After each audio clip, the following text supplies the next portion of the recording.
welcome back to another episode of Swoosher Sweets. And on this episode, we're coming back, revisiting with Justin Delacuesta, aka Dirty Electric. How you doing today, bro? Good, man. How you guys doing? Pretty good, pretty good. So I just want to recap with you, catch up on some things. I remember in our last interview, you were talking about your art show out there in Frisco. Yeah. Mind if you elaborate on that a little bit more? I've had a whole bunch of shows, and I've been showing ever since I was a kid. And so I had shows here in Frisco, in Sacramento, because I went to the Academy of Art in San Francisco, so I have a lot of shows there. And it's a good way to push out my passion, going out to just random places to ask to show my art, which is great. And I think a lot of younger people who want to get into the art game, or any passion for that matter, it's just to do it. It's a good way to get exposure. It's a good way to express your passions, and just to get that creative juice out. You know what I mean? So yeah. Got you. So how would an artist go about getting into an art show? Actually, just going to random places, and once you have that passion and that fire inside you, like a lot of places will tell you no, right? So many places.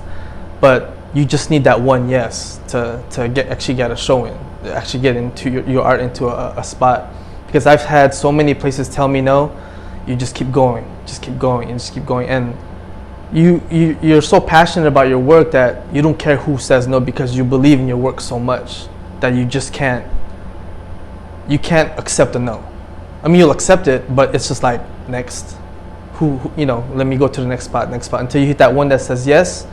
And then that's when you feel this fulfillment, okay, my art means something to people, yeah. Well, who would you need this yes to come from, though? Anybody. Anybody? So if I was to walk into an art gallery and I'm like, I want to, what's the proper term, throwing a gala, I believe?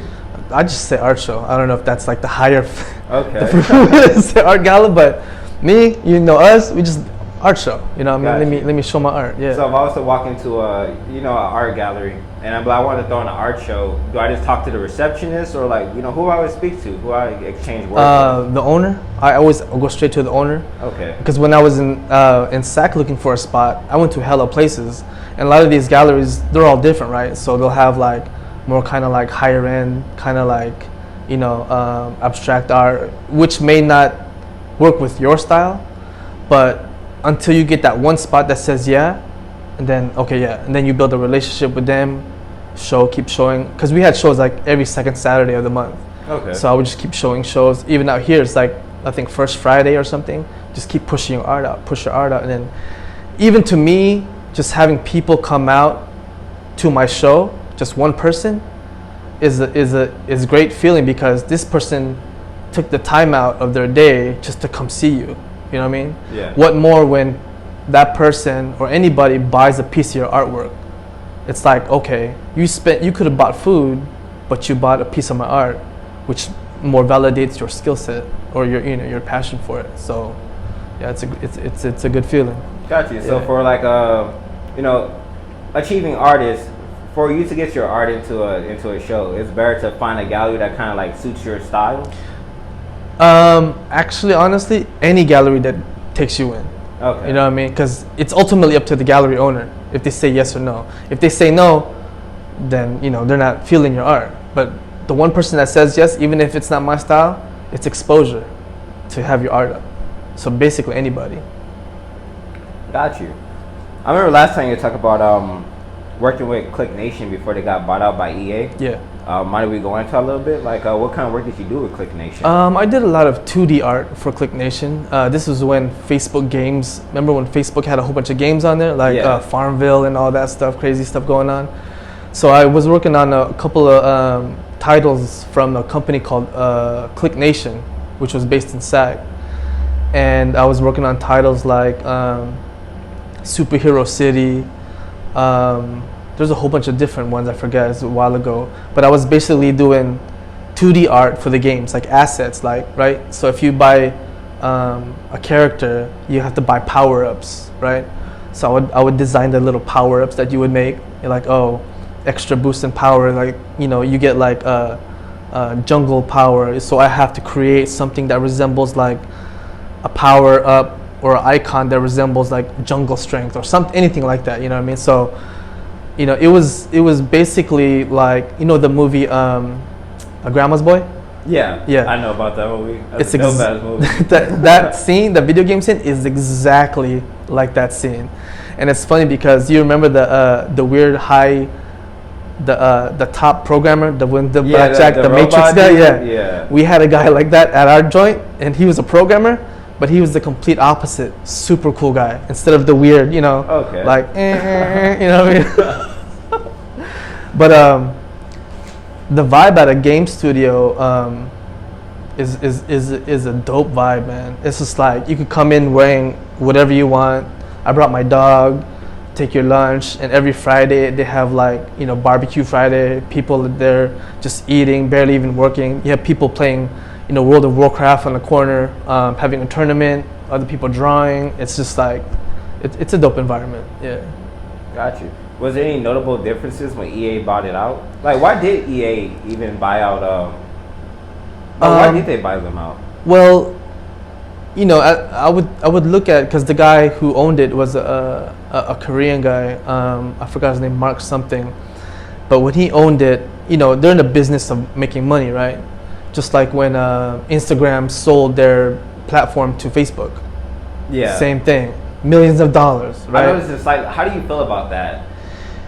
I mean, I know. I mean, business is business. You know, if I had a company and some other big business wants to buy it out for like $6 million, it's gonna be hard to say no, because I can make another one. That's what I'm thinking. You know what I mean? $6 million in my pocket. You don't want to pull a Dave Chappelle and Yeah. turn down that money real quick. You know what I mean? But I mean, Dave Chappelle held out. He was confident in his passion, in his storytelling, in his, you know, he's smart as a comedian, right? But he knew he held out to prove a point that I don't have to succumb to corporate America, because he could have made $50 million on that show, right? Yeah, easily. Yeah, but what did Comedy Central do? They made Key and Peele instead. You know, it's cool. It's still funny, but it's not David Chappelle. Nah, definitely. It's no Dave. Yeah, but I mean, there's no other David Chappelle. You know what I mean? So he was that confident in his storytelling and his jokes that he held out. And then when he made these Netflix specials, man, he was cashed out like crazy. You know what I mean? And it's funny, you say David Chappelle. One of my art shows was at, I forgot, there was a shoe store, Adidas store off of Haight Street.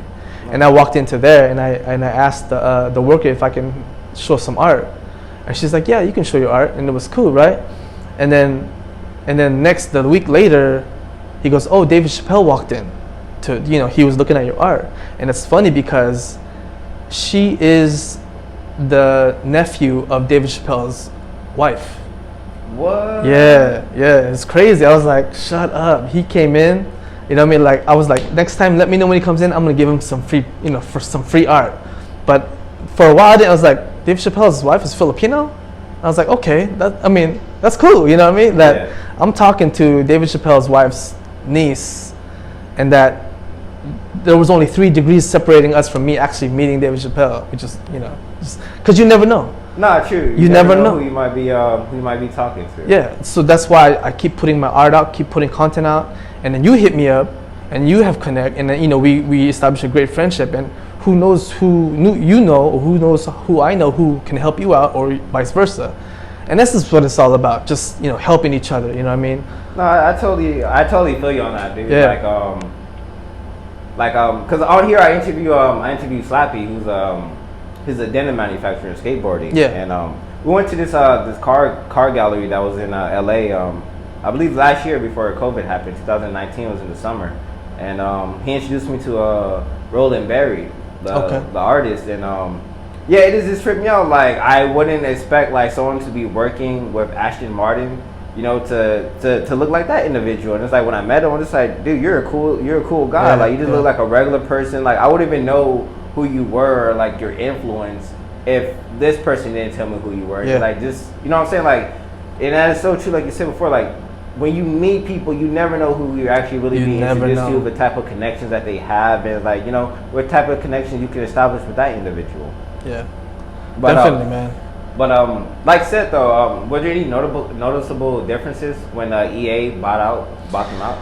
It got more corporate because when it was Click Nation, it was so chill, so laid back. You can have your friends get hired on. You know, that's what happened with me. My friend from church, he's actually a penciler for Marvel Comics. So he was drawing Doctor Strange, and I went to junior high with his brother. And I was like, look what my brother drew. It was like his first comic book. I was like, oh shit, Doctor Strange. And I was like, I love comic books. So later on, I find out that his wife is one of my second cousins. So I seen him at church, and I see he got onto EA Sports, and he got me on. So I went in, started working, and the skill set that I learned from EA Sports, it was great. But when it became more corporate, they started laying off more people. You know what I mean? Because it's about business, right? So it got really more strict. It didn't really feel like a family kind of business anymore. So they started laying off hella people. It got really corporate. So yeah, and then that's when they laid a whole bunch of people off, including myself. So yeah. Got you. Last time you were talking about a project with Koji Studios. Yeah, Kojima. Kojima? Yeah, Kojima Productions. Kojima Productions. Yeah. Is this the studio that your friend separated from? No, this is actually a different game studio. Okay. My friend from high school actually worked for Konami for a whole bunch of years, and then which was the studio that I believe that Hideo Kojima came from, which made Metal Gear. So when he made his own studio, because they didn't want to work with him on certain things, he made his own studio, and then he made Death Stranding. And then from then, my friend became the global marketing leader for the company. And then he saw what I was doing with my work. I just kept doing shoes and art. So I wanted to combine it. So with the whole spread of COVID-19, how has business been? It's been nonstop, man. I would have thought that it would have slowed down, but I guess, consumers, like me and you, I get the itch I usually go out to the thrift stores and buy some shoes or, some shirts. And I think that, we spoke on this earlier, people just have the itch to go out and just to buy stuff, because people, fortunately enough that the people who are keeping their jobs, like myself, I'm fortunate enough to keep my job and have a side business, but I haven't been able, I didn't have to pay for much gas because I haven't been moving. Credit cards, they stopped payments because of COVID relief, you know what I mean? This is like a lot of stuff that I'm saving money on, I'm saving up a lot. So I think a lot of people who are fortunate to still keep their jobs are probably in the same situation. But it's just, people want to get their shoes fixed, you know what I mean? People want logos. A lot of side hustle businesses have been coming up, So now is a good time, especially for your nephew, to learn like a side hustle or the business that you're doing. But it's been nonstop, man. It's crazy. Yeah. Got you. So there's been no negative effects from COVID-19 on your business? For me, no. Okay. Just getting stir crazy at the house. Wanting to get out, and kick it, or just like everybody else. Man. Yeah. Like in LA, there ain't shit to do. I'm just mostly home, and like you were saying, dude, like there's really no need to go out like that. So it's just like I'm saving money on transportation. I only go to and from work, and I'm grateful to still be able to work during this whole crisis. And I stay home a lot anyways. Not same. I was more of a homebody anyway. Yeah, me but too. It's like now being forced to really like just to reside in the home, is just like I really have no means of spending my money unless there's a new sneaker drop or I'm just ordering out with some food or something. Yeah, but other than that, it's like I feel like this is a year to save money because there's really nothing to spend that shit on. Like it's crazy, right? You think like, are they doing this on purpose? You know what I mean? There's so many things that are floating around what's going on, but like it's real, No, I totally agree, and I feel it. Like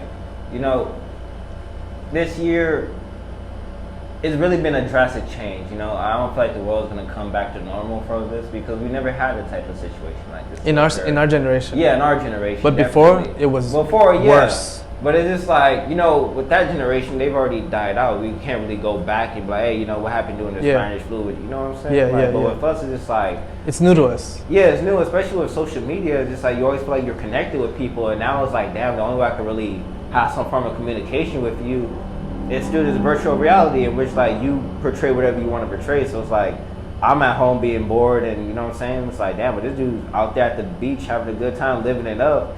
But in reality, he probably could have just wet some, sand in front of his house and just laid right there and took a quick selfie. Oh, man, that's a whole different subject, man. You know what I mean? The whole avatar and, social shaming and all that.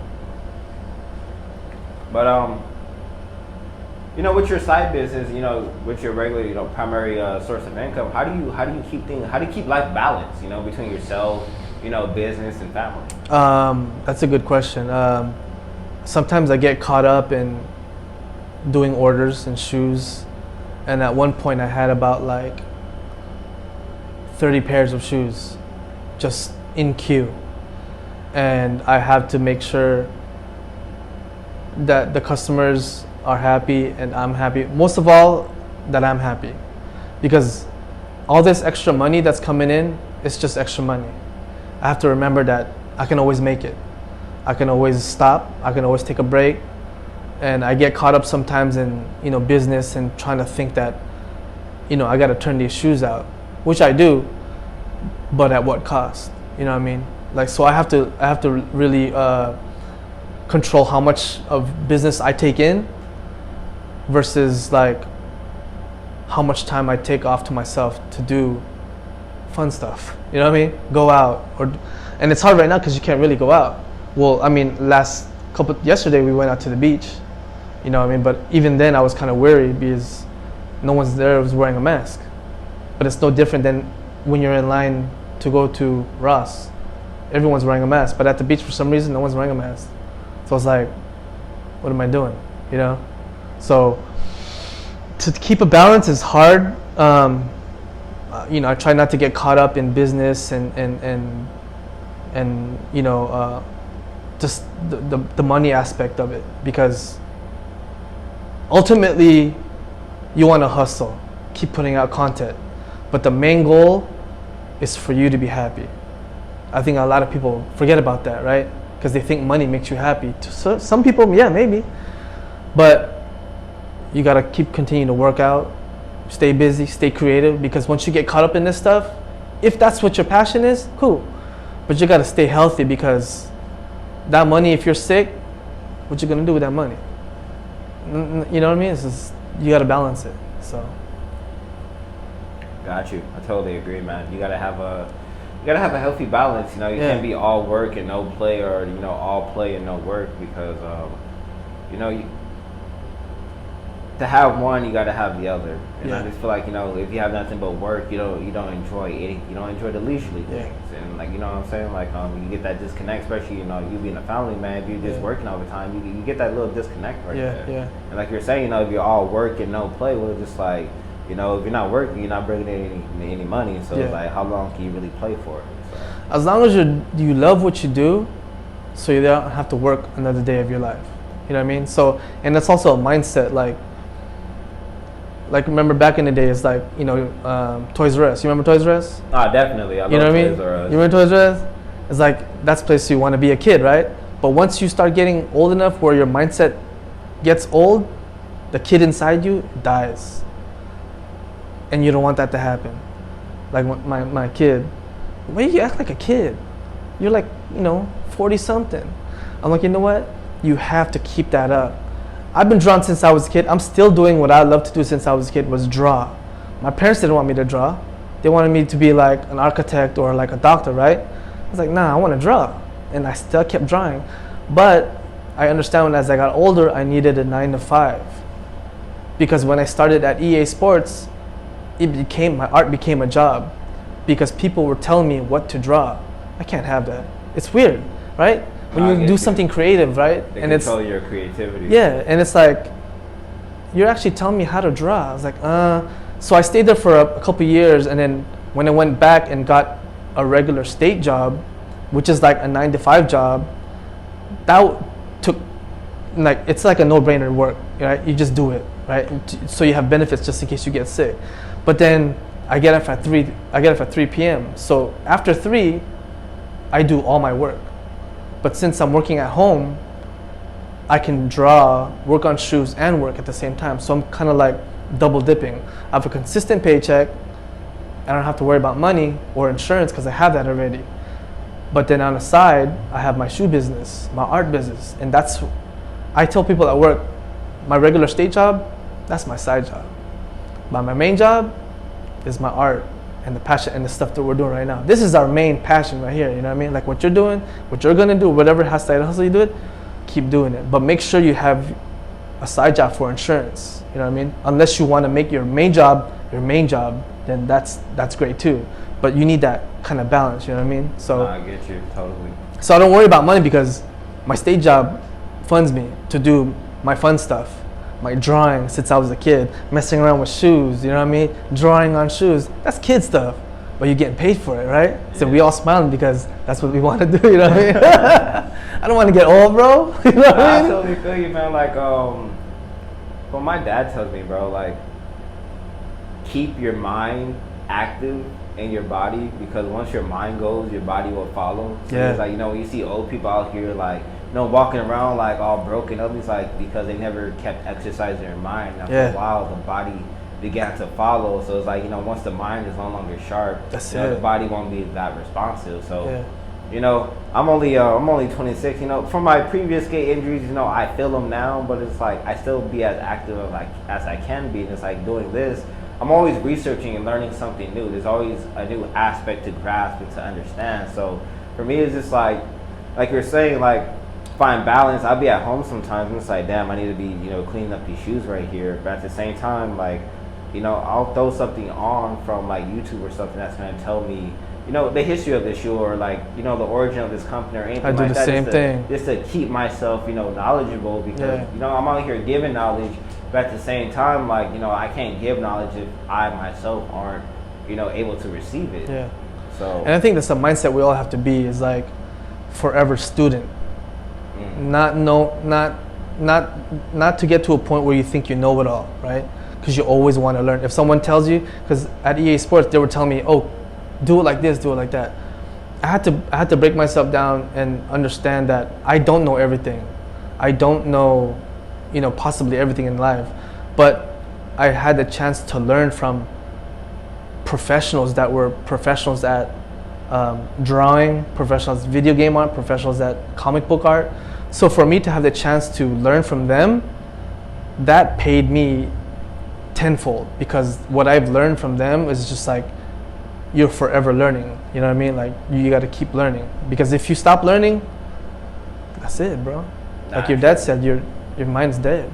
That's true. Because at the beach the other day, I saw like a 75-year-old boogie boarding. I was like, look at him. He was like a kid, you know, with hella white ass hair, just with a bodysuit and just, you know what I mean? Going out there, you know, enjoying life. Yeah. And that's what it's all about at the end of the day, man. Just enjoy what the time you were given. That's it. Because at the end of the day, man, we never know when our clock is going to hit the end. We're all in the same boat, bro.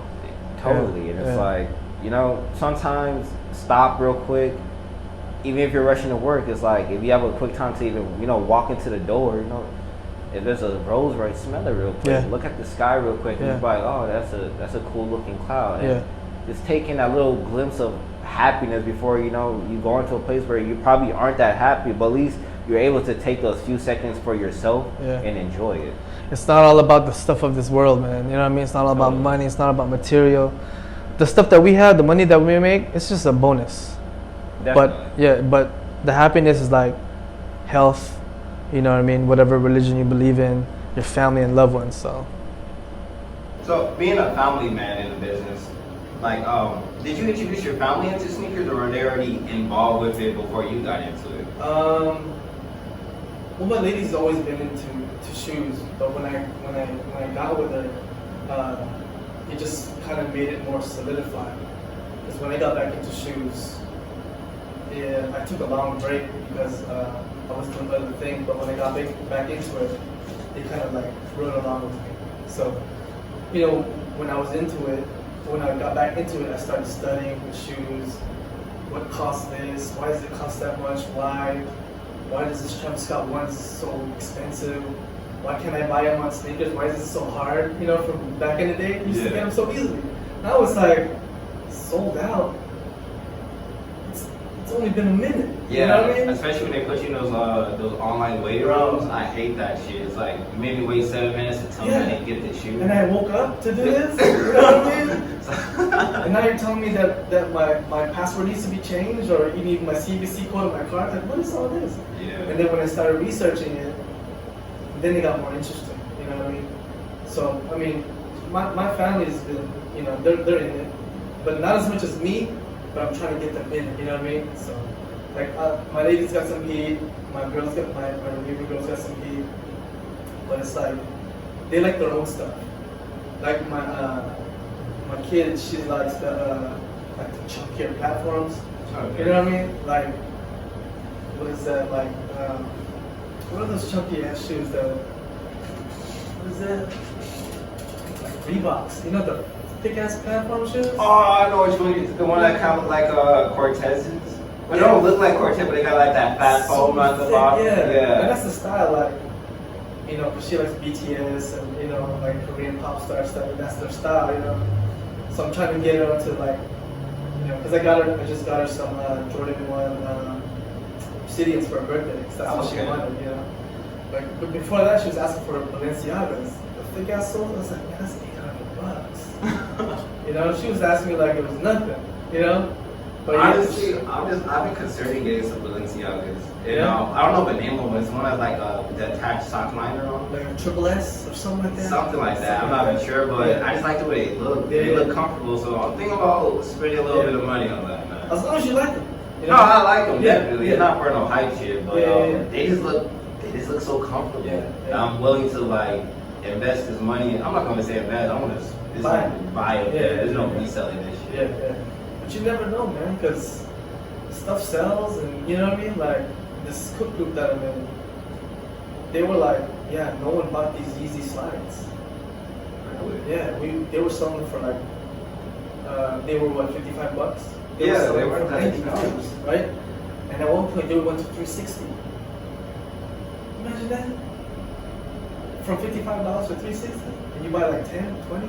Yeah, your money coming back to you is up there. But no one bought them.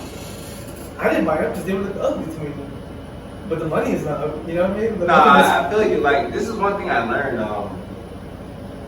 when I first started to get into like shoes, especially like reselling. The P-Rob boxers came out, the Dunk High. Yeah. And I thought that shoe was ugly as fuck. The green and white and red ones? Yeah.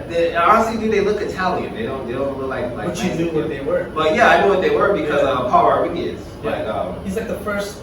Is he the first science skater for SB? Not the first science skater, but I mean like the first one to really make the brand like really prominent, and then get his like first signature shoe and have like 10 models in later. But just because to me that shoe it was ugly, I didn't care for it. But then someone told me it was like, dude, just think about like this is his first dunk shoe that he's made. Eventually he's gonna retire, and then like when he passes away, it's like that just adds more value to the shoe. Not to be grim about it, but it's, this is what it is. Yeah. And when he told me those things, I was just like, damn, it's not, it's not just about my opinion about the shoe. It's about what other people think about the shoe, and in the long run, like, where can this shoe eventually, end up at and be? And kind of brings me to this like little topic right here. What's your opinion on the recent drop that just happened with the Civilist Berlin, the thermographic maps?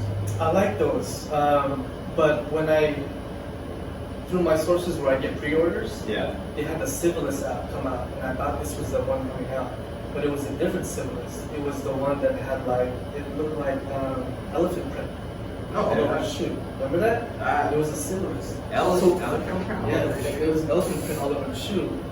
And then, so when this Civilist came out, I was like, is this the right shoe that I bought? Because this is Civilist and it's a Dunk. Yeah. But they weren't offering it before. But this shoe, this Civilist, is pretty dope. You know what I mean?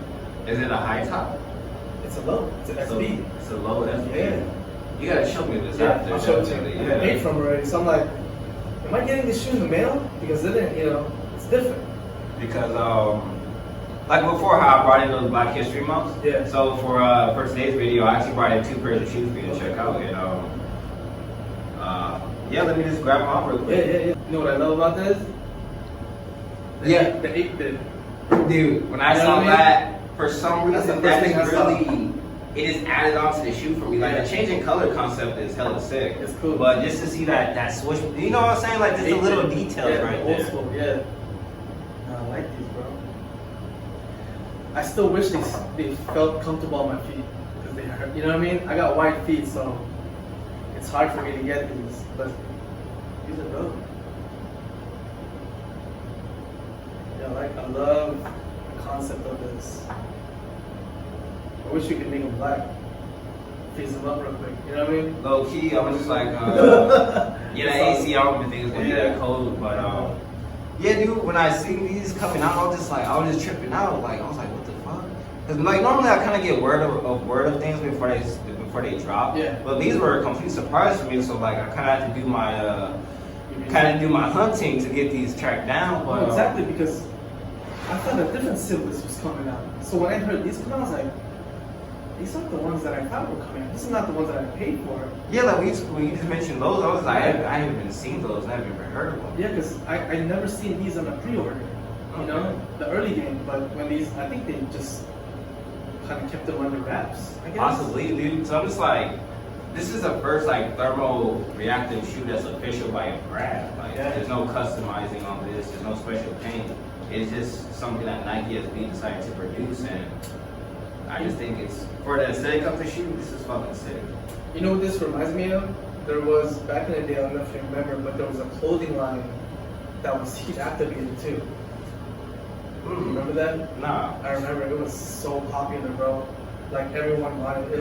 It started with an H, but it had the same process. Okay. So when the shirt, when heat, touches the shirt, it changes to this exact color. That's why when I saw this, I was like, okay, someone must have that type of clothing back in the day. 'Cause back in the 80s, that was so popular, bro. Oh, this is, dude, that was before my time, bro. Yeah, this is big Yeah. for both of y'all. So when I was like, I forgot what it was called, but it was popular back then. So for this to come out now, it's like, are they going off that? You know what I mean? I forgot what it was called. It's exactly like, if I had these shoes, I would go buy those old clothes. Yeah. The heat change. You like that saying goes, you don't necessarily have to reinvent the wheel. No, it's Like certain things that already work, just kind of put it to your own life. yeah, exactly. Definitely. But I like this. Like How much are these at? how much are they What going you to? going for? Yeah, on StockX, they're like between like $8 and $1,000 for like my size. These are what, $100? Yeah, retail 100. Every time I miss out on these, bro, especially down some like. I feel you. I was actually pretty happy when I was able to double up on these. I had a size 11. I was able to sell those for That's dope. So you 11. get these at retail. Yeah, I got those at retail. Can I give you some money? Next time, bro. I just want a personal pair, bro. But yeah, these are cool. I can't wait to see what other. I wish they would make Air Max 1 for these. I'm more of an Air Max 1 head. Yeah, I You know what I started to mean? notice that. Yeah, man. Because that's more of like the old school style, right? I love this too. But it just hurts my feet. Nah, I feel like before with SB when they did the Flamingo and they did the Skunks, Yeah. they did an Air Max. So I'm just like, it makes me wonder, like, what Nike does, when they start to do series releases like that, when you have like 3 different models. Yeah. Like before when they did the Polar, you had you had the Trainer, you had the Blazer, and then when they did the Rival pack, you had the Dunk High, you had the Air Force 2, the foam posit. Yeah. So like you were saying, like, I would love to see that type of design on a different shoe, honestly. I think they do it like that just to, I don't know, keep it in line with just SB, right? Because you'll never, I don't know, I can't say you won't see this on a Jordan 1, but you never know. Yeah, Right? true. Because they've been doing stuff on Jordan 1 lately. Yeah, like I like when they do like the tie-dye and they have like the icy Yeah. bottom sole, like stuff like that. And Yeah. like, dude, that's so true. Like when it comes to Air Jordan 1s, like they experiment with material. You get like padded leathers and stuff like that. So But I wish they would do that with Air Max 1. Maybe because they did it long time ago. You know what I mean? Like, you know, the first collabs were the first collab that Air Max 1 did was with Atmos, which was the Safari. Safari. Yeah. And that was in 2001. But I think that actually that was the first shoe overseas that Nike did a collaboration with. So that shoe itself is, you know, pretty historic. But no, I wish. I mean, I think that's what Nike wants us to feel. Like, oh, I wish they would do this, but that keeps their name in your mouth, right? No, true. I wish they did this. I wish they did that. Because if they did everything that we wanted, it doesn't really, you know? Yeah, it takes away from the aesthetics. Yeah, it's like, oh, I could get that. But if they were to do it on an Air Max, like, how would you want them to execute it? I don't know. Not all over, but maybe like just certain panels, like this, keep this black, right? So when it changes color, it still looks, it's still black here. You know what I mean? What do you think? You think it would look better if this was black right now? Now that you mention it, honestly, if they would have kept that Like black toe?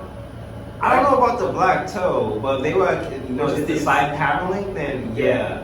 But there's no color block, it's just all over. Yeah, it's just all over. Yeah.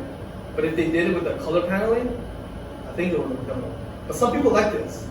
Me, it's cool, but I don't like it all over. I like, as coming from an artist's point of view, Yeah. I like color blocking. Because if this was black and this was black, it would make my eye go here, here, to here, to here. Because right now my eye's all over the place. I don't know where to go. Right?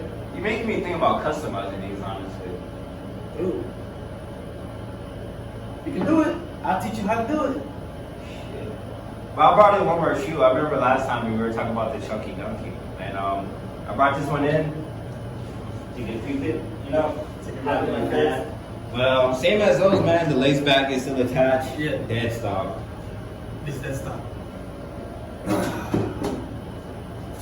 I just love where SB goes, man. You know, I just wish they didn't hurt my feet so much. But at a creative standpoint, I love these shoes. They're fun. I like for this year, those are the two hottest drops so far. Yeah. They're so dope. I mean, even the way they presented it, you know, like, what is it? You have to go into a Chunky Dunk store. I'm not even sure about that. For the special box. For this, really? Yeah. I didn't even know how the special box was being distributed. And then the shoes were in a Chunky Dunk ice cream thing. What the fuck? Yeah. Hey. People have to come in. That's dope. If That's good marketing. Yeah. It's perfect because it's an experience. Nah, definitely. It's just not buying online. You have to go out to the store, show them your ID, go into the you know, the refrigerator and get your box of ice cream, and then you open it up. And Bro, I'm happy just talking about it. Like, that is so true. Most things, like, you just pay for the experience. Man. Yeah, that's why Round 2 still has their stores. You can do online and save a lot of money, but what does Sean Weatherspoon say? It's the experience. That's why the shop is so dope. You know, old school stuff when you go in, and that's why people want to go out. They want to go out and have the experience, and you know, it makes your purchase all that better instead of just having it show up in your box at your house. Yeah, like, because this past weekend I actually went to Round 2, the one out there on Melrose. I was actually trying to sell a pair of those Civilist Berlins. And walking into the store, it was just interesting, bro, because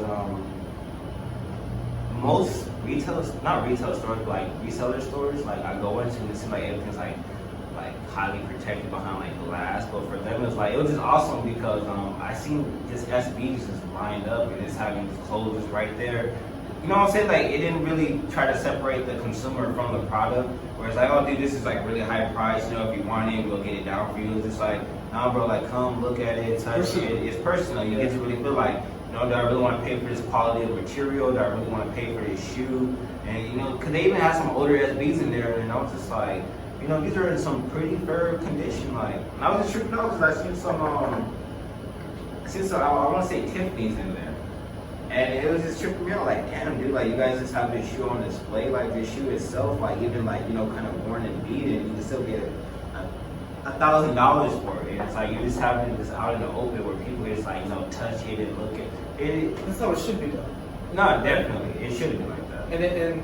And I think that the way they have the store reflects Sean Weatherspoon's personality. he's not about all that elitist have stuff behind the glass. It's like, look at this person, come on in, you know? What's up? Oh man, I love you. You know what I mean? What's up? Let's take a picture. You know what I mean? Like, I want to go to a store. You know what I mean? And that's funny you mentioned that because this morning I saw a pair of Uncle Dunks at around 2 for $4.50. And I thought you were, for some reason I thought you were in New York. And I was like, hey. I was like, no, he ain't in New York. And I looked at the thing again, I was like, oh, this is New York. So I hit up my boy in New York, like, hey, can you go to round 2 to pick up these shoes? Because Uncle Dunk for $4.50? Yeah, that's stupid. That's bro, honestly, as you're telling me right now, I'm kind of sitting here in disbelief, like for $4.50 some Uncle Dunks. And then it sucks because you cannot order online. They don't have a phone number you can call. But what do they want you to do? They want you to go to the store. See the marketing? That's how they get you. $4.50? I don't know if it's still there. Oh, it's sold. And then you'll be like, oh, okay, that makes sense. I would have bought them too. Yeah. But now they have you in the store. Now you try to do whatever you want. Since you made the trip. It's a plan, bro. But this shoe I love, man. The style, the execution. How do you feel about the swoosh mark? I know we discussed it earlier before in our previous interview. I like it, and it has a lot. I like it because there's a lot of influence from customizers. Yeah, like I thought customizers do this. Like before, I thought that it was just gonna be one solid piece. I didn't think they were gonna run the stitch through it right there. Yeah. And honestly, I wish they did it. I just wanted that to be just one solid piece without the stitch going through the bottom. I just feel like what just made it better is really why I see like a melted swoosh mark. Yeah, With the stitch right there, when you get up close and personal, it kind of takes away from the shoe for me. Yeah. To me, I like it because to me it shows that they took more time to do this, right? Because they could have just automatically used their press and just cut a regular swoosh, right? Sure. But they made a whole die to cut this out, like a whole machine. Yeah. That costs more than what this shoe costs, right? Not true. No, a lot of people don't know about getting dyes. Like that's a solid piece. You can't change that. You can't change that. And then to make that out of solid aluminum or whatever, to make this makes sense. Because they could just always cut a piece and just add whatever. But they took the time to make a whole new die to cut it. Are these all the same? They are. Yeah, they did hold a whole new die. Because each swoosh has that extra little lump right there.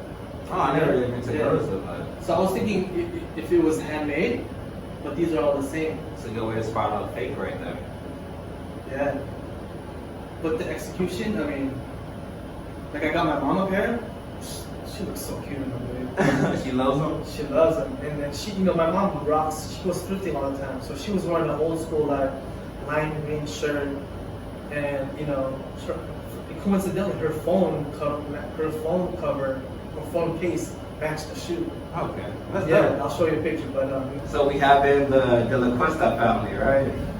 Am I saying that correctly? Yeah. All right, cool. So introduce yourselves, please. I'm Jen. I'm Charlize. I'm Justin. And so I want to direct these questions to you two right now, since we already interviewed, the husband and dad. So how did you meet Justin? Oh gosh, I've known him for 18 years. We met a long time ago in Sac. Okay. College years. Got you. Yeah. Got you. And were you into sneakers in college, or? I've always liked sneakers. I have, but I'm not a big sneaker head. Okay. I like what I like. Yeah. And I'm not really into the hype. I appreciate it. I appreciate the culture. But I'm a big Air Max fan. okay, so you're mostly same into Air Maxes. Yeah, I think it's a little more classier. Okay. And you yourself? I only got into sneakers when he came around, like when I met him, and they like Air Maxes a lot more than I do. I like Jordans and like Air Forces. Oh, okay. Oh, so we're in the same boat. That's what's up. So, what do you have in your collection? I have a small little collection. I don't have much. He's probably added more to my collection than I actually have. Okay. I probably have more Air Maxes than anything. I do have the Strange Loves. Oh, you have the Strange Loves. Yeah. Okay. How did you acquire those? Well, I really like that shoe. I do too. I was trying to get a pair. We sat, you probably sat in one of his We went in line for those shoes. Yeah. How long? And I wanted to get my size, but someone took the last of my year. What size was this? 4.5. Four and a half. You Yeah. know those prices on 4.5 for like Man, that's almost 2,000 right now. that's crazy. It was like the shop I go to, they only have 4.5. Yeah. So- It was Atlas in San Mateo. Atlas Oh, Station. okay, got you. Have you ever seen they have a Dunk collab, don't they? The Atlas? I think so, but they're Yeah. a tier 0, like They're- full on. Yeah, Top, like- one of the top SB accounts, I think. Yeah, like 'cause this collab was like some years back. Yeah. And what do you have in your collection? Oh gosh, small collection too.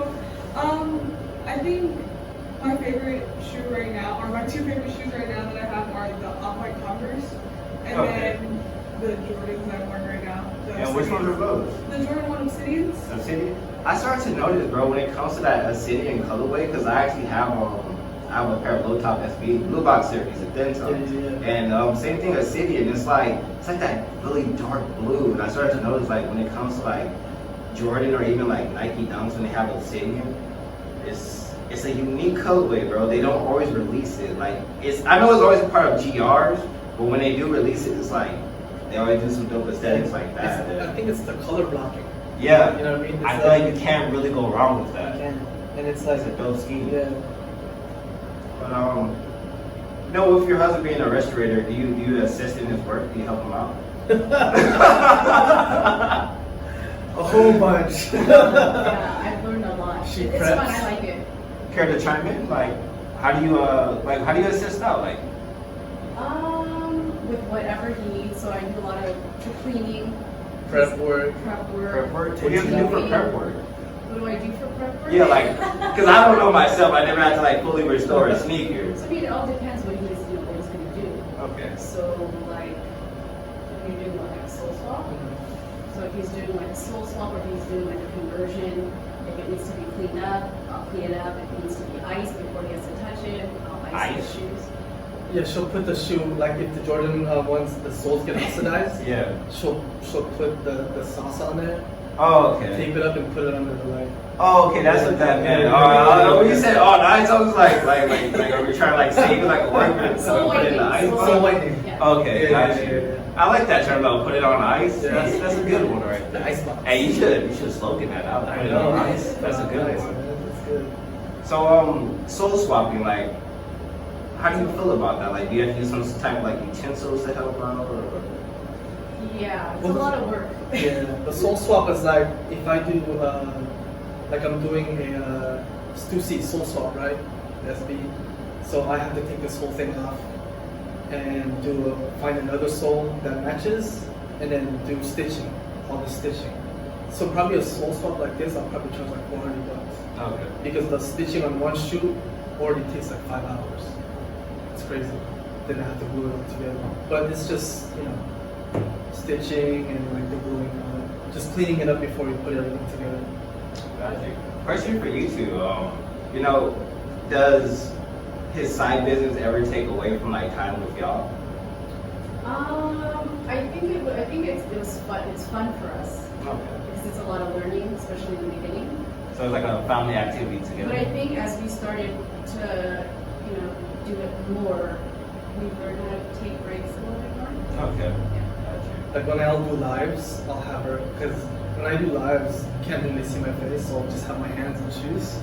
So I'll have her come in. you. What's so funny? Because I'm left-handed, right? Oh, okay. So I'll paint, and then she'll come in and like, "What do you want to help?" So she'll come in and try to paint a little bit. And so I come in, and she's right-handed, so Okay. she'll do it left-handed. I go, and then she'll say, "Oh, because you're a lefty, so I don't want people to think." And the hands look, like girl hands are like that. But she does help out a lot. Got you. Yeah. I probably don't help out as much as my mom does because I'm busy doing homework because I'm a student still. So if anything, I try to help him paint whenever I can. I usually do help him painting and art and stuff like that. Got you. You say you're a student, right? Yes, I am. Like college or grade level? Oh, grade level. I'm just a junior. Oh, okay. So this is actually a good question. I want to actually ask about the youth. Like, what's the shoe culture going around like in like y'all era? Like, I can't really speak for it myself being older, but like I see you guys all with the hype and like the latest stuff. So it's like, like how me and you were talking before, like if you have like a certain shoe and like kind of like boosts you up on a social level, like what's going on like y'all generation when it comes to, you know what I'm saying? Well, I think it also kind of depends on the area you live in, because like where I live, not a lot of people are into the shoe game. Really? No, not really. Okay. Yeah, so because I live in the more suburban area, but like when I'm in the city and I'm hanging out with my family, I notice like, oh, like there's like a group of teenagers, they all have like some dope shoes on. Okay. But I think with our generation, it depends. It really does depend, because you can find someone who's like, oh, I'll just wear a pair of Vans, but there's other people who are like, no, I need to get these pair of Dunks, like the chunky Dunks. Like I have like a few select people who I talk to from school who are really into shoes, but other than that, not many. Okay, got you. So it's like for you, it's like a small niche circle. It's like, got you. Like, what's the hottest brand going around in like your age frame? Probably Nike. Nike? Nike and a lot of Jordans. Like Jordans? people buy Like Air Jordan 1s or like? Air Jordan 1s. Got you. Yeah. Oh, those chunky shoes that you like. That's just me though. Yeah, but that's your. Yeah, what he was talking about that earlier. Like, what are those chunky shoes? He said they were Reeboks. No, those hooks. Civilist. Oh, my feelings. Those are so old. Those are so cute. Oh! Yeah. I know exactly what you're talking about. Those old school Yeah. feelers, That's what I'm yeah. talking about. But those Balenciagas that you wanted, that were selling, those Balenciagas. Oh, They were the same. Yeah, like I know you look like the thick bottles. Yeah. Yeah, that's that style, you know? Because you're man. nephew, how old are you? I'm 15. Oh, you're about the same age. So it's kind of like, what's like that generational shoe that you guys really like? I'm not really I'm not a materialistic person actually. I mean, but like, and do you like dig shoes or like, you into the sneaker game? Yeah, I'm into this. Okay. But what's the stuff that you like? I really like Air Force Ones. That's the stuff that we like. Yeah. That's cool. Yeah, like She likes Air Force One too. he's into basketball, so primarily his collection is just like basketball shoes right there. He does have some outing shoes. Yeah. but Most of the time, like my nephew stays on the court, bro. Yeah, you balling out. That's good. But when you first started to get into shoe restoration, how did you feel about it? I was excited. Because he was excited. And I like shoes. I like all the shoes that were coming in. It's fun. Okay. Yeah, I I love supported shoes. him. The whole house is full of shoes. Yeah, I was gonna say, does it ever get a little hectic? Like, is it like It's hectic, but it's There's shoes fun. everywhere, bro. every? Every kind of corner of, you know what I mean? There's piles of shoes. And it's not even our shoes. It's the shoes that I have to fix. Got you. How often are you able to like knock out these orders? Like, if they don't help you, like, how long does it take you by yourself? Well, it just depends. If it's cleaning, it just takes like maybe like an hour. If it's a sole swap, it'll be like maybe 5 hours. It just depends, But I'm only, I still have a day job. Yeah. So I'll probably do like, after work, I'll do like maybe, I'll take a nap and then eat, probably work my shoes maybe like 4 hours, 5 hours a day, till like 12 midnight. That's when I usually do like my live streams. Okay. They get done, but not at the speed that people want them done. No, I totally feel you. Because I don't want to rush it, you know what I mean? If I'm tired, I'm not going to rush it, because then it'll be like stupid. No, that's good right there. It's like I'm trying to give my 100% into my work and stuff, give me the money, I'll just knock it out. Especially if you're doing like shoes that cost like $6,000-$7,000, you know what I mean? No, yeah, it's like, bro, if I I'm send you just- a pair of shoes that cost $6,000-$7,000 and I'm wearing them and my soul comes off the first day, I'm gonna be hitting your line, like what happened here? 'Cause I know some restorers who have messed up shoes that were like $8,000, and the dude had to cash them out. That could break you. Yeah, so that brings in new questions. Have you ever had an instance when you had to like refund the client? Because Yeah, there's one where I was still learning. There was a shoe where I think it was the Jordan 6, Okay, the six. but the flints, but the toe box was like a different kind of suede. That I learned from then that you can't put water on suede. You can't wash it. But certain ones I did before, but this one, what happened was a water burn. So for some reason, the water with suede, it doesn't mix, and if it becomes water burn, you can't really fix it. So luckily the guy was super cool, and they were actually just shoes that he was gonna give to his nephew. Okay. So it's it wasn't thank God it wasn't like $3,000, $4,000, $5,000 shoes. So I'm still here talking to you. Do you guys ever have to like travel with him when he has to go on business? Like when it comes to like grabbing shoes for restorations, or you just do everything like in home? Yeah, I usually have the shoes. I meet up with people nearby the house, and because I don't want to really travel that far. You know what I mean? So they'll usually come by, or they'll ship it out to me. I have people from like Europe ship me shoes, East Coast ship me shoes, Asia ship me shoes. So, Oh wow! yeah. Like getting those overseas. Yeah. A lot of Air Max 1 sole swaps from like Europe come through. Oh, sweet. So how do you two feel about those shoes right there in present? Like, what's your opinions on them? I like the Chinese. But I also like these because these change color. Yeah. I would totally wear these. These are dope. I think they're more into the like, not necessarily weird-looking shoes, but the like the kind of eclectic kind of designs. Okay. I kind of tend to like stay near like the more solid neutral colors. Okay, gotcha. Like earth-based tones, like brown, black, stuff like that. Mostly black, because I don't wear black. But yeah. Now, what shoes do you have on right now? I've never seen those But these before. are the Air Max 1 Masters. One Masters? Yeah.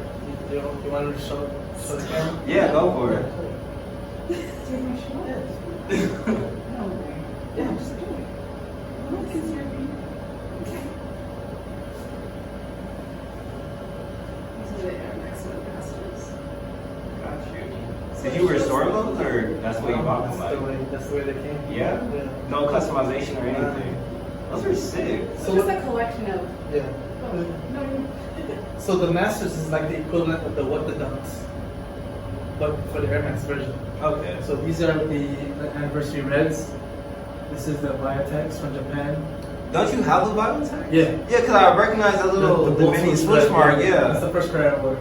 The animal print. I forgot what that was. The university. I forgot that. That's the. What is that? Safaris. Safaris. So it's kind of like the same thing. Okay. That's pretty cool. That's interesting. But there's a white version of that called the Friends and Family. Yeah. Bro, it's like 60 grand. What the? Yeah. Bro, 60 grand? Because if you look online, there's a thing where a segment that Nike puts out. It's called Masters of Air. Okay. So they get all like the big heads of Nike Air or for Air Max. They did a whole video on them about the Air Max, and they gifted all of them the white pairs. So you cannot find that. Damn, Crazy. 60,000. 60 grand. I mean, that's nothing. I'm not saying it's nothing, but compared to like Paris stuff, Yeah. it's like sure. going for what, 80 DS. Yeah, alright, I get what you're going with. But still, I just look at it like 60,000. It's like, bro, that's two cars.